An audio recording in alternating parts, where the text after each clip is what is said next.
Thomas Paine lahir di Thetford, Inggris pada tanggal 29 Januari 1737. Ia hanya bersekolah hingga 12 tahun. Menurutnya, pendidikan akhlak merupakan pendidikan yang sangat baik dan memberi sejuta pengetahuan yang berguna.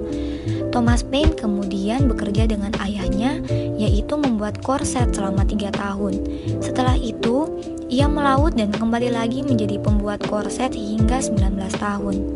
Ia kembali lagi melaut, namun akhirnya ia kembali lagi kerja di daratan, tapi tidak lagi di Thetford, melainkan di London.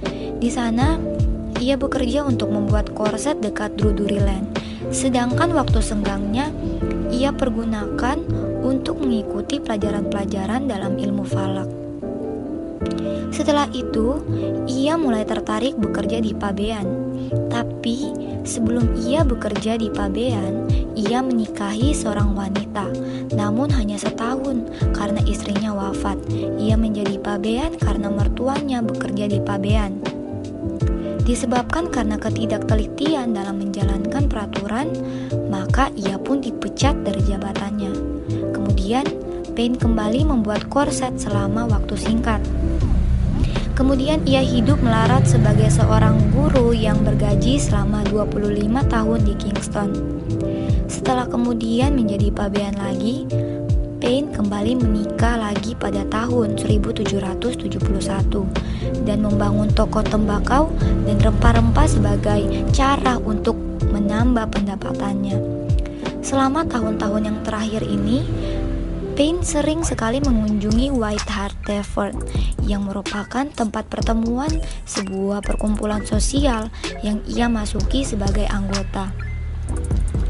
Untuk kepentingan pendidikan anggota-anggota perkumpulan ini, ia menulis sajak-sajak lucu dan lagu-lagu patriotik. Sesekali ia menulis karangan mengenai masalah yang lebih dalam. Seringkali juga ia terlibat dalam perdebatan, sehingga kolega di pabean memilih dia menjadi juru bicara mereka dalam suatu permintaan kenaikan gaji dan perbaikan keadaan pekerjaan. Selama berminggu-minggu, Paine menyiapkan sebuah karangan yang berjudul Masalah Gaji Pejabat-Pejabat Pabean dan pendapat-pendapat mengenai korupsi yang disebabkan oleh kemiskinan pejabat-pejabat pabean. Pada tahun 1772 hingga 1773, ia pergi ke London untuk memajukan permintaan itu kepada anggota-anggota parlemen dan pejabat-pejabat lain. Di London, Paine bertemu dengan Benjamin Franklin sebagai komisaris daerah jajahan, dan Franklin menganjurkan kepada Paine untuk mencoba nasib di Amerika karena kecerdasannya. Sepucuk surat pengantar dari Franklin yang dialamatkan kepada menantunya Richard Bates di Philadelphia melukiskan Paine sebagai seorang anak muda yang patut dan cendekia, dan ia menganjurkan supaya Paine menjadi kerana, seorang guru bantu di sekolah, atau juga disebut sebagai seorang pembantu pengawas. Ia sampai di Philadelphia pada tahun 1774. Paine lalu bekerja untuk Robert Aitken di percetakan Pennsylvania Magazine selama 18 bulan dengan menyiapkan sebuah esai yang mengutuk perbudakan dan pembelaan bagi kemajuan. 5 minggu kemudian, maka di Philadelphia didirikan Perhimpunan Amerika yang pertama untuk memberantas pembudakan. Dalam musim semi pada tahun 1775, terjadilah pertempuran Concord dan Lexington. Dalam bulan April, Paine menulis kepada Benjamin Franklin yang menyebutkan, "Tidaklah enak rasanya mengalami negeri ini terbakar sejadi-jadinya tepat pada saat aku memasukinya." Thomas Paine beranggapan bahwa pemisahan dengan Inggris ada hal yang tidak dielakkan. Selama musim gugur tahun 1775, ia bekerja menuliskan buah pikirannya. Sebelum hasil kerja ini diterbitkan, maka terlebih dulu ia memperlihatkan oleh Paine kepada beberapa orang kawan diantaranya, yaitu Dr. Benjamin Rush, yang mengusulkan supaya buku itu diberi nama Pikiran Sehat atau Common Sense.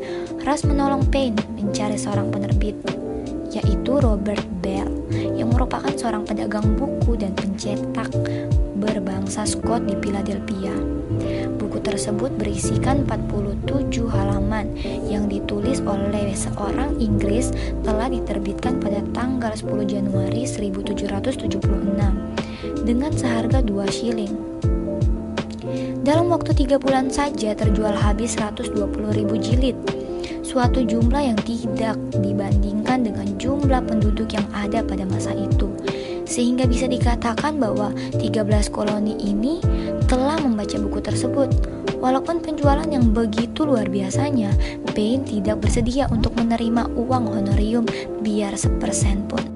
Bagian pertama pamflet ini membicarakan masalah asal dan sifat pemerintahan dengan Undang-Undang Dasar Inggris sebagai contoh utama. Filsafat pemerintahan Paine terkandung dalam kalimat-kalimat seperti berikut. Pemerintahan, biarpun dalam keadaan yang sebaik-baiknya, sebetulnya adalah sebuah cacat yang keperluannya tak dapat dihindarkan. Dan dalam keadaan yang paling buruk, ia adalah sesuatu yang tak boleh dibiarkan. Pemerintah, seperti halnya dengan pakaian, adalah suatu kesucian yang telah hilang. Istana raja-raja didirikan atas puing lindungan-lindungan surga. Makin sempurna peradaban, makin kurang perlunya pemerintahan. Dalam masa beberapa bulan setelah pikiran sehat ini diterbitkan, kebanyakan negara bagian telah memerintahkan wakil-wakil mereka untuk memberikan suara setuju pada kemerdekaan. Lalu, pada tanggal 4 Juli tahun 1776, kurang dari 6 bulan setelah pamflet Paine keluar dari percetakan, Kongres Benua yang mengadakan pertemuan di State House, Philadelphia, memproklamirkan kemerdekaan negara Amerika Serikat. Setelah dalam tahun 1783 revolusi berakhir, Paine menciptakan jembatan gantung dari besi yang pertama dan membuat percobaan-percobaan dengan tenaga uap. Di tahun 1787, Paine berangkat ke Eropa dan tinggal di sana selama 15 tahun. Revolusi Prancis pecah dan Paine mendukung dengan semangat. Sebagai pembelaan bagi revolusi dan tangkisan atas serangan Edmund Burke, ia menulis The Rights of Man. Kemudian ia lari dari Inggris ke Prancis. Ia duduk dalam konvensi sebagai anggota yang mewakili Calais. Ia berusaha menyelamatkan Raja Louis XVI dari tangan Robespierre dan Marat. Sehingga Paine dilucuti dari kedudukannya. Ia dipenjarakan selama 10 bulan, lalu dibebaskan oleh duta besar Amerika bernama James Monroe. Kerja besarnya dari zaman ini ialah The Age of Reason yang kadang-kadang disebut sebagai Injil kaum ateis. Sebetulnya, Paine adalah seorang ateis yang alim, yang percaya kepada Tuhan. Zaman akal, biarpun bersikap sangat kritis terhadap perjanjian lama, sebetulnya ia tulis untuk membendung gelombang dari ateisme yang memukul di Perancis selama zaman revolusi. Paine kembali ke Amerika pada tahun 1802. Ia tidak disambut sebagai pahlawan revolusi, malahan pemimpin politik dan anggota gereja mengutuk dia. Karena ia telah mengarang Zaman Akal dan karena teori-teori politiknya radikal. Di New Rochelle, New York, di mana kemudian ia berdiam. Ia tidak diberi izin untuk ikut pemilu dengan alasan bahwa ia bukan warga negara Amerika lagi. Bahkan orang telah mencoba untuk membunuhnya.